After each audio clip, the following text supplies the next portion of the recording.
এতক্ষণ যে ছবি দেখছিলেন পাশাপাশি দেখুন প্রত্যেকটা জায়গার ছবি। একদিকে মাসুদ বস্তি নিউ টাউনের, অন্যদিকে ঘুনি বস্তি, আটঘরা বস্তি, দমদম, খালপাড়, সেক্টর 5, সল্টলেকে, এমনকি মাঠপাড়া, মধ্যমগ্রাম, প্রত্যেকটা জায়গার ছবি কিন্তু আপনাদের সামনে আমরা তুলে ধরছি। প্রত্যেকটা জায়গাতেই কার্যত এসআইআর জারি হতেই একেবারে ভিন্ন ছবি ধরা পড়লো, যেখান থেকে পাটতালি গুটিয়ে পালানোর যেমন একদিকে হিড়িক পড়ে যায়, অন্যদিকে সীমান্তবর্তী এলাকায় সেখানে জড়ো হতে দেখা যায় এই সকল বাংলাদেশি অনুপ্রবেশকারীদের। পরপর ফাঁকা অনুপ্রবেশকারীদের এই বস্তিগুলো, যে বস্তিগুলোর ছবি দেখতে পাচ্ছেন, মধ্যমগ্রাম হোক, নিউ টাউন হোক, রাজারহাট হোক, সল্টলেক হোক, দমদম হোক, প্রত্যেকটা জায়গার বস্তিগুলো এই মুহূর্তে ফাঁকা রয়েছে। আর এই সকল ঝুপড়িগুলোতেই কারা থাকতো?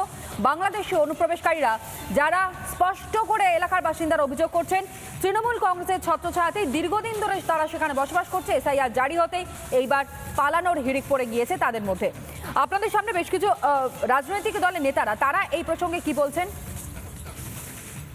শুভেন্দু অধিকারী এবং সুকান্ত মজুমদার কি বলছেন শুনুন। এরা বাধা দিচ্ছে কেন? বাধা এই জন্য দিচ্ছে, মমতা ব্যানার্জি ফেক ভোটে মুখ্যমন্ত্রী, মমতা ব্যানার্জি লুটের ভোটে মুখ্যমন্ত্রী, মমতা ব্যানার্জি বাংলাদেশ থেকে আসা মুসলিম অনুপ্রবেশকারী রোহিঙ্গাদের ভোটে মুখ্যমন্ত্রী।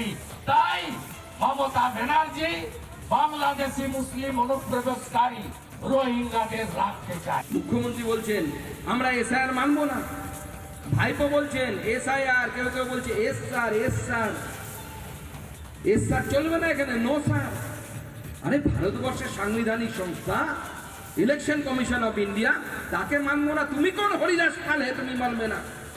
তুমি তো বলেছিলে সিএ পাস করতে দেবো না, চিঠি করে চিৎকার করেছিলে, এবং পরিষ্কার বলে দিচ্ছে এসআইআর শুরু হয়ে গেছে। সিএও কোনো বাবা বন্ধ করতে পারেনি, তৃণমূল কংগ্রেসের কারো বাবার দম নেই যে এসআইআর বন্ধ করবে। এসআইআর হবে এবং এসআইআর চলবে।